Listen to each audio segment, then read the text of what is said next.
Ardıcıl 7 qələbədən sonra artıq göyün 7-ci qatında özümüzü hiss etdiyimiz məqamda, təbii ki, mən hələ səbirli olmağı tövsiyə eləyirdim çıxışlarımda ki, erkəndir, tələsməyək, hələ birinci mərhələdir. Amma tələsənlər var idi. Və bir anda hətta mən bundan sonraki mərhələlərdə gözləyirdim bu məğlubiyyətləri. Sanki bir qədər də bizi haqladı bu qara qüvvələr. Neftçi, xüsusilə Neftçi və Zirənin məğlubiyyətləri mənim üçün gözlənilməz oldu. Səbəb soruşdum, məşhur müğənnimizin mahnısı yadıma düşdü, səbəbi yox göz yaşlarıma, Faiq Ağayevin. Həqiqətən, bəzən səbəblər var, sadəcə olaraq bəzən insanlar bu səbəblərə kör olurlar və yaxud da kar olurlar, eşitmək istəmirlər.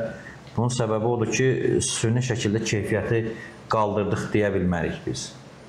Bildiniz, nə demək istəyirəm? Yəni, hal-hazırda biz düşünürük ki, bəli, biz əlayıq, superik, keçəcək. Mən istəyirəm, yəni 4 komandanın 4-ü də əsas liqada olsun.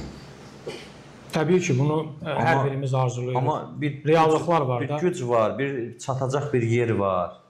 Yəni, ora artıq hələ ki, neçə ildə ancaq Qarabağı görürük də. Yəni, biz bundan nümunə götürmürük. Əksinə, yəni, məsəl üçün deyirəm, bəzi verilən qərarların timsalında görürük ki, artıq Qarabağda deyir ki, yəni, mən də gedim əznəbi oyunçu alım gətirim, əslində sənin yaralı yermə toxundum. Təbii ki, təbii ki. Gedim, mən də əznəbi oyunçu alım gətirim, amma bu da əznəbi oyunçu. Təəssüf, əcnəbi oyuncular. Mövzu genişdir, bu mövzu ətrafında verilişlərimizdə davamlı biz danışırıq. Təbii ki, əcnəbilərin gətirilməsi çıxış yolu deyil və bu arada bir şad xəbəri bölüşüm dəyərli izləyicilərimizlə. Klublarımızın nəticələri nə qədər üzücü olsa da, Mahir Əmrəli ilk oyunundaca fərqlənib Rakovda, Avrokuboklarda. Həqiqətən sevindirici hadisədir.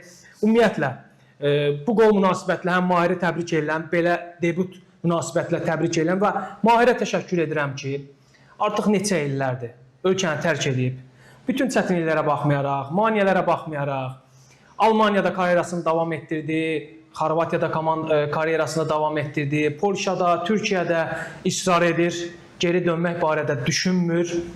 Mahirə uğurlar arzulayıram. Son illər yetişdirdiyimiz ən yaxşı legioner futbolçumuzdur və bu futbolçu harada yetişib? Ən inadkar futbolçumuz. Bəli, bəli. Və bu Mahir Əmrəli harada yetişib? Bakı Futbol Akademiyasında. Təəssüf ki, bugün izi tozu olmayan Bakı Futbol Akademiyasında. Kvadratı 2000-dən çox qiymətə satılan Novostroy bəli. Həmin Bakı Futbol Akademiyasının ömrü cəmi 5-6 il sürdü və görürük ki, bugün meyvələri var və təvəqqə eləyərdim ki, həmin akademiyalarımızın mən illərlə deyirəm, sayı çox olsun.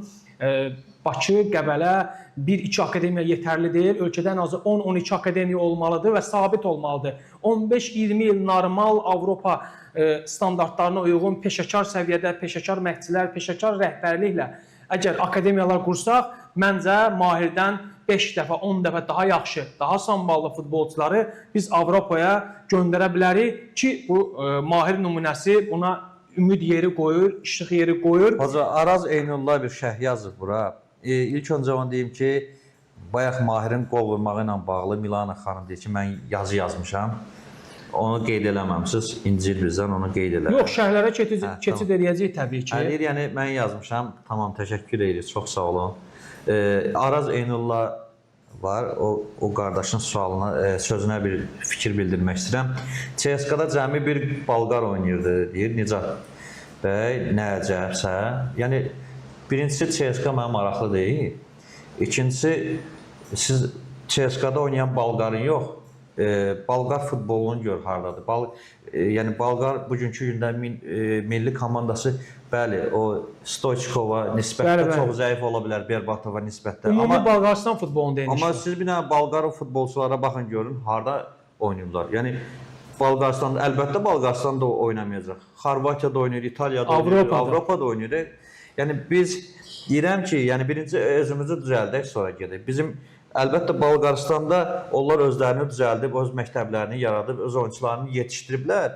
İndi o oyunçuları bacardığı qədər çıxardırlar çölə. Və həm də Bolqarıstanda məsələn Azərbaycandakı kimi ildə 30 milyon klublara pul ayrılmır dövlət dotasiyası.